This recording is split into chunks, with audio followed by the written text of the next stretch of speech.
Sir, കർണാടകയിലെ കോൺഗ്രസ് അടിച്ചു പിരിയുമെന്നാണ് തോന്നുന്നത്. കാരണം DK ശിവകുമാർ പറയുകയാണ്, ഒന്ന് ഇറങ്ങിപ്പോടോ. സിദ്ധരാമയ്യോടാണ് പറയുന്നത്. 2.5 വർഷം താൻ കഴിഞ്ഞിട്ട് ഈ കസേരയിൽ നിന്ന് ഇറങ്ങാന്നല്ലേ താൻ പറഞ്ഞത്.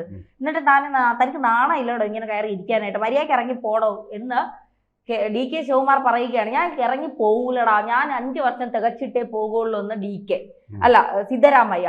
KCയും ഖാർഗെയും ഒക്കെ വലിയ സമ്മർദ്ദത്തിലാണ്. എന്ത് ചെയ്യണമെന്നറിയാതെ ഇവിടെ രാഹുൽ ഗാന്ധിയെ കൊണ്ട് പൊറുതിമുട്ട് അങ്ങനെ ഒരു പരിപാടി, തരൂർ വേറൊരു സൈഡിൽ കൂടെ, ഇപ്പുറത്ത് DK സിദ്ധരാമയ്യ. എന്താണ് കർണാടകയിൽ സംഭവിക്കാൻ പോകുന്നത്? RSSനെ നിരോധിക്കണമെന്നൊക്കെ പറഞ്ഞ് ഖാർഗെയുടെ മകൻ കത്ത് കൊടുത്തിടത്താണ് ഇത് നടക്കുന്നത് എന്നുള്ളത് മറ്റൊരു യാഥാർത്ഥ്യം. ഇപ്പോൾ കർണാടകയില് വലിയ പ്രശ്നമായിരിക്കുക, വലിയൊരു വോളറ്റൈൽ സിറ്റുവേഷനാണ്. അതായത് DK ശിവകുമാറിന്റെ പക്ഷത്തുള്ള 10 MLA-മാര് വിമാനം കയറി ഡൽഹിക്ക് പോയിരിക്കുക. അവിടെ സമ്മർദ്ദം ചെലുത്തി 2.5 വർഷം കഴിഞ്ഞു. ഇനി DK ശിവകുമാറിന് മുഖ്യമന്ത്രി പദം കൊടുക്കണം എന്ന് പറഞ്ഞിട്ട്. കർണാടകത്തിൽ ഇപ്പോൾ വലിയ പ്രാധാന്യമൊന്നുമില്ലാത്ത ഇറിഗേഷൻ വകുപ്പിൻ്റെ, ജലസേചന വകുപ്പിൻ്റെ ചുമതലയാണ് മൂപ്പർക്ക് നൽകിയിട്ടുള്ളത്. കോൺഗ്രസിനെ ജയിപ്പിക്കുന്നതിൽ അതിൻ്റെ ഫണ്ട് റൈസറായിട്ട് വലിയൊരു ട്രബിൾ ഷൂട്ടറായിട്ടും, അതുപോലെ എന്ത് പ്രശ്നം വന്നാലും കോൺഗ്രസിനെ പിടിച്ചു നിർത്തുന്ന ആളായിട്ടും ഒക്കെ വളരെയധികം സേവനം ചെയ്തിട്ടുള്ള ആളാണ്. കോൺഗ്രസിൻ്റെ വിജയത്തിൻ്റെ പിന്നിലെ പ്രധാന ശില്പി അദ്ദേഹം തന്നെ. ശരിക്കും മുഖ്യമന്ത്രി ആവേണ്ട ആളാ. നമ്മൾ അദ്ദേഹത്തിന്റെ ജാതി രാഷ്ട്രീയം പറയുകയല്ല, ജാതി വെച്ചാണ് ഇപ്പോൾ ഇരിക്കുന്നത് സിദ്ധാരാമയ്യ. അത് പിന്നാക്ക ദളിത് വിഭാഗത്തിൽപ്പെട്ടതെന്നും പറഞ്ഞാണ് അദ്ദേഹത്തെ പിടിച്ചിരുത്തിയിരിക്കുന്നത്. എൻ്റെ അവസാന ഊഴമാണ്, അതുകൊണ്ട് എനിക്ക് തരണമെന്നും പറഞ്ഞ ഒരേ കരച്ചിലായിരുന്നു തെരഞ്ഞെടുപ്പിൽ ജയിച്ചു കഴിഞ്ഞു. DK ശിവകുമാറിന്റെ മിടുക്ക് കൊണ്ട് ജയം കിട്ടി സിദ്ധാരാമയ്യക്ക്. അപ്പോൾ എനിക്ക് എൻ്റെ അവസാനം ജനിക്കൊന്നിരിക്കണം. അധികാരം കൊതി മനുഷ്യനെ എത്ര മ്ലേച്ഛന്മാരാക്കുന്നു എന്നുള്ളതിന്റെ ദിവ്യമായ അവിടെ ഇരുന്നിട്ട് പുള്ളി 2.5 വർഷം കഴിയുമ്പോൾ ഞാനങ്ങ് മാറിത്തരാമെന്നും പറഞ്ഞു. പക്ഷെ അമൂർത്തി ഒരേ ഒരു ഇതേ കണക്ക് ബലമായിട്ട് കസേരയുടെ കാല് വല്ലതും പോകുന്നുണ്ടോന്ന് ഇങ്ങനെ നോക്കിക്കൊണ്ട് ഒറ്റ അമേരിക്കയിലൊക്കെ പുതിയ യന്ത്രമൊക്കെ വരുത്തിയത് എണീക്കാൻ പറ്റാത്ത രീതിയിലൊക്കെ ആക്കി വെച്ചു. ഇപ്പൊ ഡൽഹിയിലോട്ട് പോകുന്നേയില്ല പുള്ളി. കാരണം എന്താ, കസേരയൊന്നും എണീക്കാൻ വയ്യ. കൊണ്ടുപോവാണെങ്കിൽ കസേരയോട് കൂടി കൊണ്ടുപോകണം. ആ പരുവത്തിൽ എന്നെ എടുത്തുകൊണ്ട് കൂടാ കസേര എന്ന് പറഞ്ഞാൽ ഇപ്പോൾ വിമാനത്തിൽ കയറ്റുമ്പോഴേ വിമാനത്തിലെ സീറ്റ് വേണ്ട, ഈ മുഖ്യമന്ത്രി കസേര മതി, അതും കൂടെ പൊക്കി എടുത്തുകൊണ്ട് കൂടാ, അല്ലെങ്കിൽ അവൻ അടിച്ചു മാറ്റിക്കളയും. തന്ത്രശാലിയാണ് DK ശിവകുമാർ. അദ്ദേഹം വന്ന് കോയമ്പത്തൂർ വന്ന് അവിടെ ഒരു ജഗ്ഗി ഒരു സ്വാമി ഉണ്ടല്ലോ, ആദി ദേവനായിട്ടുള്ള ശിവൻ എന്നൊക്കെ സങ്കല്പിച്ചുള്ള ഒരു സ്വാമി, ഡാൻസും ഒക്കെ കളിക്കുന്ന ഒരു സ്വാമി, ആദിയോഗി. അദ്ദേഹം തന്നെ പിന്നെ ആദിയോഗി ശിവനാണെന്ന് സങ്കല്പിക്കുന്ന ആളാണ്. അദ്ദേഹത്തിന്റെ ജഗ്ഗി വാസുദേവ് അദ്ദേഹമാണ്. ഡാൻസും ഒക്കെ ശിവരാത്രിക്കൊക്കെ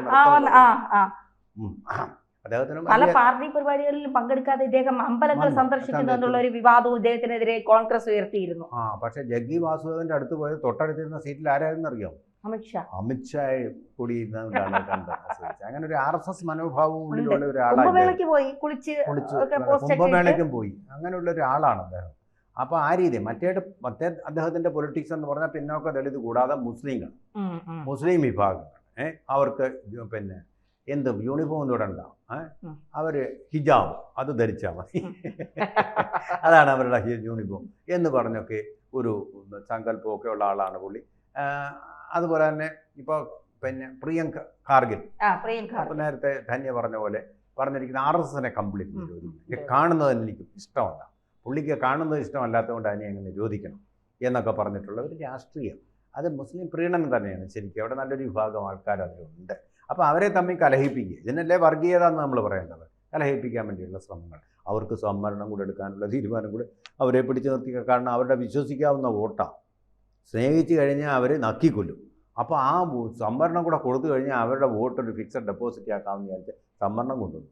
കോടതി പറഞ്ഞ് എൻ്റെ പണി നോക്കുന്നില്ല, ഇത് മതാടിസ്ഥാനത്തിൽ സംവരണം കൊടുക്കുന്ന പരിപാടിയൊന്നും ഭരണഘടനയില്ല പറഞ്ഞിട്ട് എടുത്ത് മാറ്റിക്കൊള്ളാൻ പറഞ്ഞു, വരട്ടി.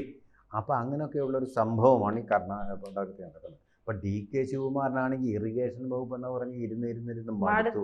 ജലസേചനം നടത്തി പുള്ളി മടുത്തു.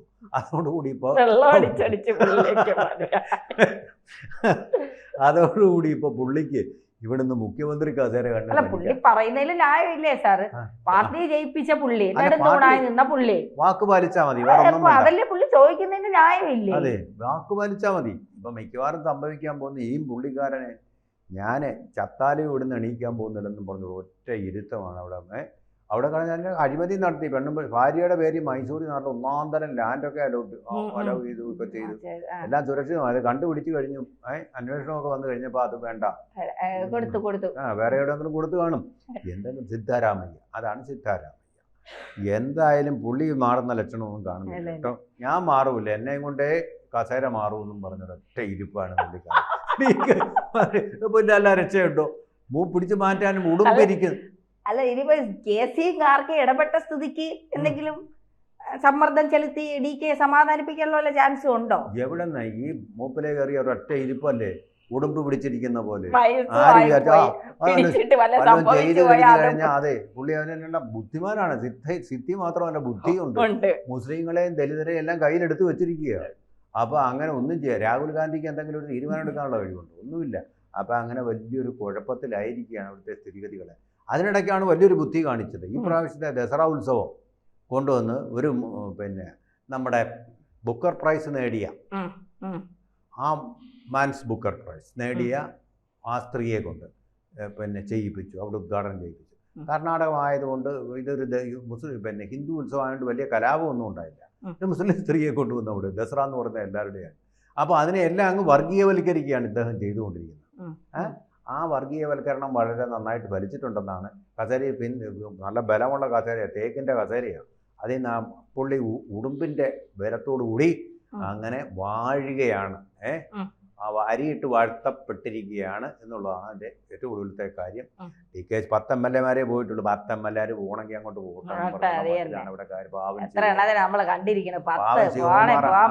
വല്ലാതെ ക്ഷീണിച്ചു പോയി. ഈ കസേര കിട്ടാൻ പനിച്ച് വല്ലാതായി ശിവകുമാർ. എങ്ങനെ സുഖനായിട്ടിരുന്ന ഒരു വ്യക്തിയാണെന്നറിയാതെ ആടിയും നരച്ച് മുഖവും നരച്ച് ആകെ ഇനിയും ഏത് കാലത്തിനും ആ കസേര കിട്ടും. ഇനി അടുത്ത പ്രാവശ്യം BJP കൊണ്ടുപോകുന്നുള്ളത് അതിനോട് ഉറപ്പായി കഴിഞ്ഞു. കാരണം പ്രകടനം കൂടി അതിൻ്റെ തീവ്രതയിലേക്ക് വന്നതോടുകൂടി ഇനി അടുത്ത പ്രാവശ്യം ഇത് അവിടെ നിർത്തിക്കുമെന്നും പറഞ്ഞ് അവിടുത്തെ ആളുകൾ വോട്ട് ചെയ്യാൻ പോകും. മനസ്സിലായില്ലേ? അവിടെ കർണാടകം പിടിക്കും, BJP പിടിക്കും, ഒരു സംശയവുമില്ല. ആ തരംഗ മാലകൾ ഇങ്ങനെ വന്നുകൊണ്ടിരിക്കുക. ബീഹാറിൽ നിന്ന് അത് കഴിഞ്ഞിട്ട് ബംഗാളിൽ ഇപ്പോൾ 6 മാസത്തിനകം തെരഞ്ഞെടുപ്പ് നടക്കാൻ പോകല്ലേ. SIR വന്നാൽ തീർച്ചയായിട്ടും ബംഗാൾ BJP കൊണ്ടുപോകും. നടന്നുകൊണ്ടിരിക്കുകയാണ്. ഇന്ത്യ ഒട്ടുക്കാണ് നടന്നുകൊണ്ടിരിക്കുന്നത്. അപ്പോൾ അത് മിക്കവാറും അവിടെ കൂടെ പിടിച്ചടക്കി കഴിയുമ്പോൾ കർണാടകവും എല്ലാം അവരുടെ കൈ വരും. സകലമാന സംസ്ഥാനങ്ങളും അവരുടെ കയ്യിലേക്ക് വരുന്ന ലക്ഷണത്തിലേക്കാണ് കാര്യങ്ങൾ പോയിക്കൊണ്ടിരിക്കുന്നത്. അനുകൂലമായ ഒരു അന്തരീക്ഷം. അപ്പോൾ സ്വാഹ എന്നേ പറയാൻ പറ്റും ശിവകുമാറിൻ്റെ കാര്യം. അതിനിടയ്ക്ക് പുള്ളി ഒരു കളി കളിച്ചു കേട്ടോ. അവരുടെ ജാതിയിൽപ്പെട്ടിട്ടുള്ള ലിംഗായത്ത് ഏതാണെന്ന് എനിക്ക് ശരിക്കും ഓർമ്മ. ലിംഗായത്ത് ആ ജാതിയിൽപ്പെട്ട ആൾക്കാർ. ഞാൻ ഈ ജാതി കാര്യങ്ങളൊന്നും അത്ര ശ്രദ്ധിക്കാറില്ല. മറ്റുള്ളവൻ്റെ ജാതി മതം ഇതൊന്നും ഞാൻ ശ്രദ്ധിക്കാത്തത് കൊണ്ട് ഞാൻ ഇത്തിരി പോരാ. ഇത്തിരി പിന്നോക്കം. ഞാനൊരു പിന്നോക്കമാണ് ആ കാര്യത്തിൽ. അപ്പോൾ അതുകൊണ്ട് എനിക്ക് കൺഫ്യൂഷനാണ്. ഒക്കലിക ലിംഗായത്ത് ഇതിലേതെങ്കിലും ഒന്നായിരിക്കും. പ്രബല സമുദായം ഏതാണെന്ന് എനിക്ക് പിടിയില്ല. ആ രീതി ചിന്തിക്കാറുമില്ല. അപ്പോൾ അതുകൊണ്ട് ഞാൻ മാപ്പ് ചോദിക്കുകയാണ്. ഓക്കെ, എന്തായാലും ശരി. ആരുടെ ഒരു സന്യാസിയെ കൊണ്ടുവന്നിട്ട് ശിവകുമാറിന് കൊടുക്കാനൊക്കെ പറഞ്ഞു. സിദ്ധാരാമൻ അവിടെ അത് തൻ്റെ പാട്ടിനൊന്നും കിട്ടു. തൻ്റെ ഈ നല്ല പ്രബലമായിട്ടുള്ള ദളിത് വോട്ട് ബാങ്കും അതുപോലെ തന്നെ മുസ്ലിം വോട്ട് ബാങ്കുള്ളിടത്തോളം പുള്ളിക്ക് ആരെയും പേടിക്കേണ്ട കാര്യമില്ല. കേന്ദ്ര ഹൈക്കമാൻഡിനെ പോലും പേടിക്കേണ്ട കാര്യമില്ല. ഹൈക്കമാൻഡ് പറഞ്ഞാലും ഞാൻ ഇവിടെ തന്നെ